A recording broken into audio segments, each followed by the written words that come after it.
Hello दोस्तों, आपका स्वागत है आपके अपने YouTube चैनल रीडिंग नूक्स में। आज हम पंचतंत्र की 5वीं कहानी सुनेंगे, जिसका शीर्षक है दुष्ट सर्प और कौवे। एक समय की बात है, एक जंगल में एक बहुत पुराना बरगद का पेड़ था। उस पेड़ पर घोंसला बनाकर एक कौवा और कौवी का जोड़ा रहता था। उसी पेड़ के खोखले तने में कहीं से आकर एक दुष्ट सर्प रहने लगा।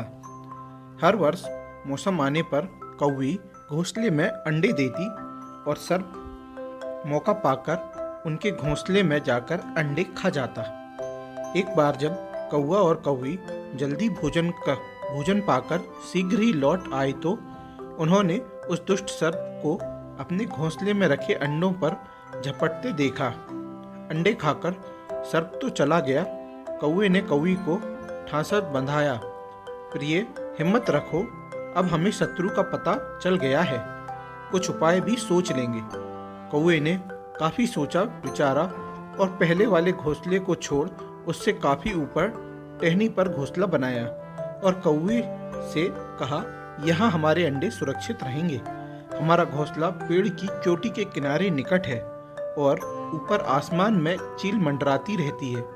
चील सांप की बैरी है। दुष्ट सर्प यहाँ तक आने का साहस नहीं कर पाएगा। कौवे की बात मानकर कौवी ने नए घोंसले में अंडे दिए, जिसमें अंडे सुरक्षित रहे और उनमें से बच्चे भी निकल आए। उधर सर्प उनका घोंसला खाली देखकर यह समझा कि उसके डर से कौवा और कौवी शायद वहां से चले गए हैं, पर दुष्ट सर्प टोह लेता रहता था। उसने देखा कि कौवा कौवी अभी भी उसी पेड़ से उड़ते हैं और लौटते हैं।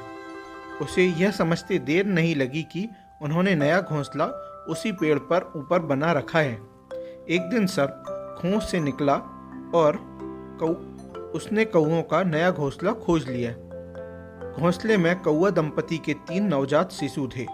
दुष्ट सर्प ने उन्हें एक एक करके घपाघप निकल लिया और अपने खोह में लौटकर डकारे लेने लगा। कौवा व कौवी लौटे तो घोंसला खाली पाकर सन्न रह गए। घोंसले में हुई टूट फूट व नन्हे कौवों के कोमल पंख बिखरे देखकर वह सारा माजरा समझ गए। कौवी की छाती तो दुख से फटने लगी। कौवी बिलख कर बोली, तो क्या हर वर्ष मेरे बच्चे सांप का भोजन बनते रहेंगे?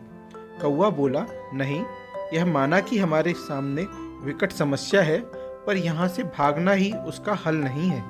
विपत्ति के समय ही मित्र काम आते हैं। हमें लोमड़ी मित्र से सलाह लेनी चाहिए। दोनों तुरंत ही लोमड़ी के पास गए। लोमड़ी ने अपने मित्रों की दुख भरी कहानी सुनी। उसने कौवा व कौवी के आंसू पोंछे। लोमड़ी ने काफी सोचने के बाद कहा, मित्रों, तुम्हें वह पेड़ छोड़कर जाने की जरूरत नहीं है। मेरे दिमाग में एक तरकीब है जिससे उस दुष्ट सर्प से छुटकारा पाया जा सकता है। लोमड़ी ने अपने चतुर दिमाग में आई तरकीब बताई। लोमड़ी की तरकीब सुनकर कौवा कौवी खुशी से उछल पड़े। उन्होंने लोमड़ी को धन्यवाद दिया और अपने घर लौट आए। अगले ही दिन योजना अमल में लानी थी। उसी वन में बहुत बड़ा सरोवर था। उसमें कमल और नरगिस के फूल खिले रहते थे। हर मंगलवार को उस प्रदेश की राजकुमारी अपनी सहेलियों के साथ वहां जल क्रीड़ा करने आती थी। उनके साथ अंगरक्षक तथा सैनिक भी आते थे। इस बार राजकुमारी आई और सरोवर में स्नान करने जल में उतरी तो योजना के अनुसार कौवा उड़ता हुआ वहां आया। उसने सरोवर तट पर राजकुमारी तथा उसकी सहेलियों द्वारा उतार कर रखे गए कपड़ों व आभूषणों पर नजर डाली। कपड़े के ऊपर राजकुमारी का प्रिय हीरे व मोतियों का विलक्षण हार रखा हुआ था।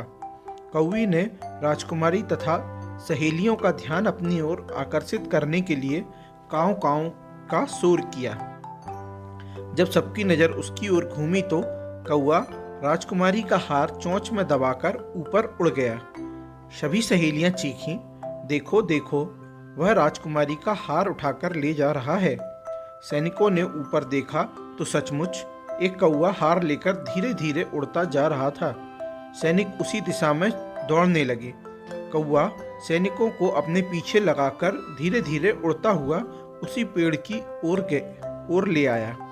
जब सैनिक कुछ ही दूर रह गए तो कौवे ने राजकुमारी का हार इस प्रकार गिराया कि वह सांप वाले खोह के भीतर जा गिरा। सैनिक दौड़कर खोह के पास पहुंचे। उनके सरदार ने खोह के भीतर झांका। उसने वहां हार और उसके पास में ही एक काले सर्प को कुंडली मारे देखा। वह चिल्लाया, पीछे हटो, अंदर एक नाग है। सरदार ने खोह के भीतर भाला मारा। सर्प घायल हुआ और फुफकारता हुआ बाहर निकला। जैसे ही वह बाहर आया, सैनिकों ने भालों से उसके टुकड़े टुकड़े कर डाले।